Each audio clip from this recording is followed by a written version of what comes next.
Hello and welcome back to France 24. I'm Anka Ula. Thank you for joining us again. Across France, more than 250,000 people donned yellow traffic vests and hit the streets to protest high fuel prices.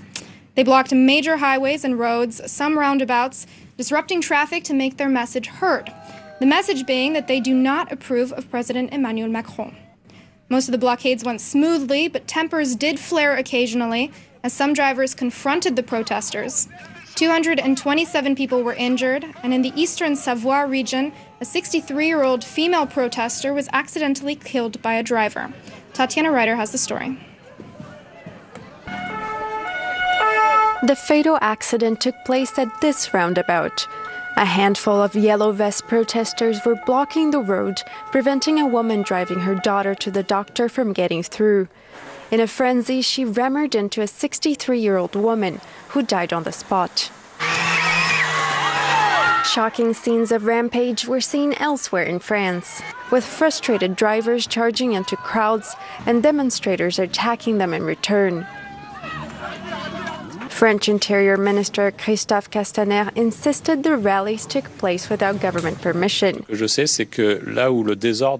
the places where demonstrations had not been declared or monitored is where we saw violence and the death of a person. Protests of an unprecedented scale spread to over 600 French cities, with more than 280,000 people taking to the streets.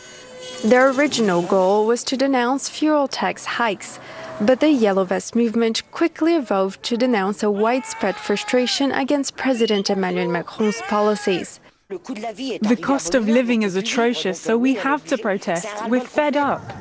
In Paris, protesters marched up the Champs-Élysées, demanding Macron's resignation. In Bordeaux, the French national anthem spurred the feeling of revolt among demonstrators in front of the city hall. Across Brittany, highways were blocked, and in Marseille, supermarkets were forced to shut down. Demonstrations spread all the way to French departments overseas. In Réunion, dozens barred access.